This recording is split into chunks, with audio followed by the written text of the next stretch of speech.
जैसा कि विदित है कि इस बार बीएसपी के संस्थापक एवं जन्मदाता मान्यवर श्री कांशीराम जी की जयंती को होली व अन्य त्योहारों के कुछ ही घंटे बीत जाने के बाद दिनांक 15 मार्च को खासकर यूपी व दिल्ली सहित पूरे देश में इनके अनुयायियों ने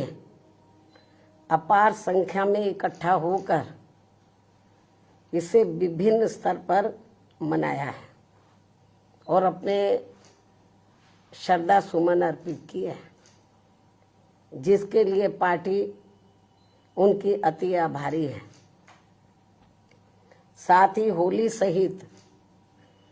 अन्य विभिन्न त्योहारों के बीच इस बार मान्यवर श्री कांशीराम जी की जयंती जिस अति उत्साह व जोश के साथ मनाकर उनके अनुयायियों ने अपनी पार्टी को हर स्तर पर मजबूत बनाने का तथा उनकी एकमात्र उत्तराधिकारी व पार्टी की राष्ट्रीय अध्यक्ष का अपने पूरे तन मन धन से साथ देने का जो संकल्प लिया है, तो उसने पार्टी को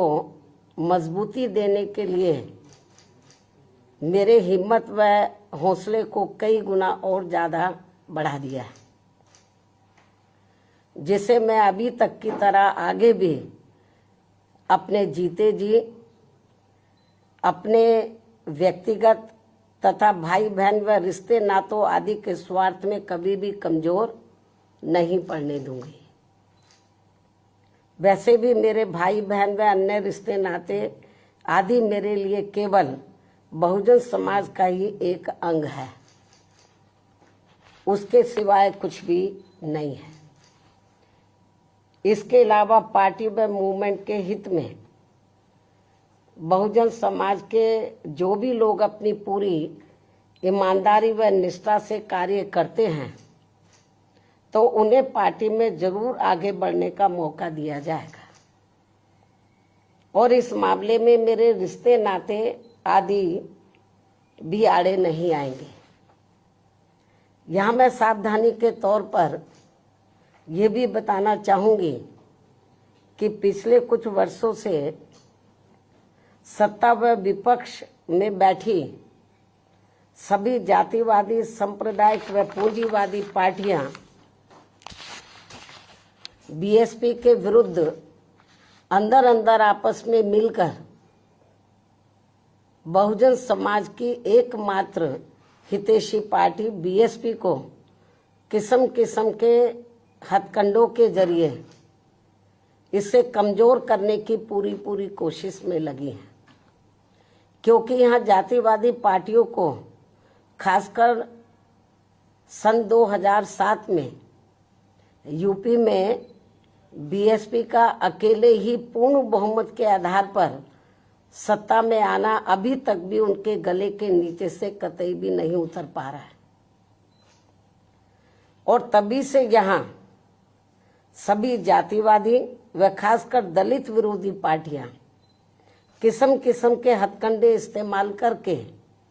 बीएसपी को कमजोर व खत्म करने में लगी है।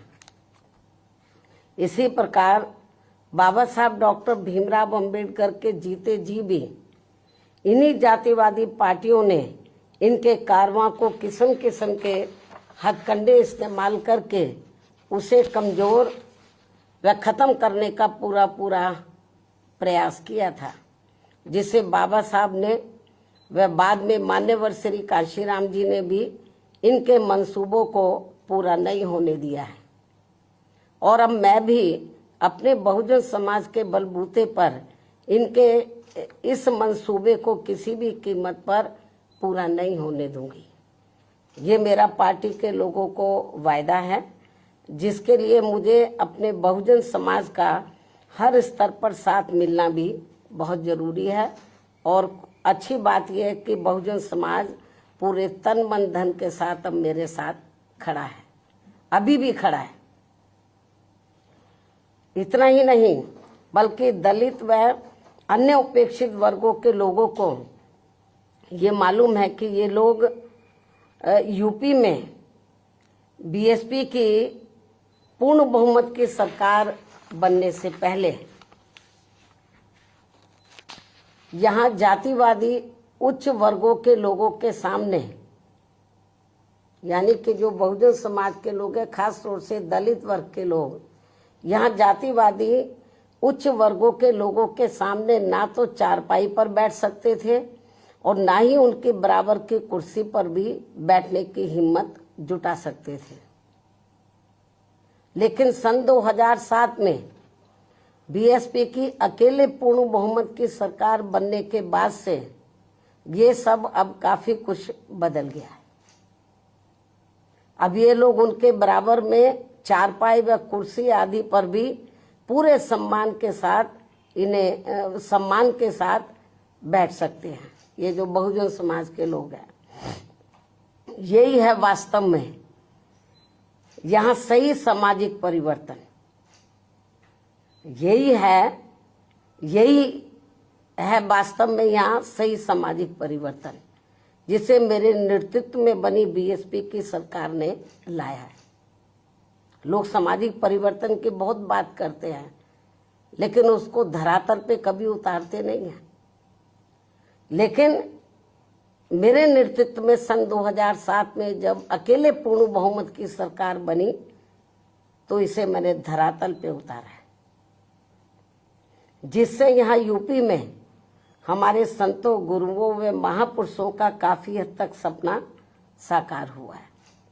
जिसकी वास्तव में पूरी देन मान्यवर श्री कांशीराम जी की है। और ये सब यहाँ समाज में परिवर्तन लाने के मामले में इतिहास के पन्नों में जरूर लिखा जाएगा। इसके साथ ही बीएसपी की सरकार ने ही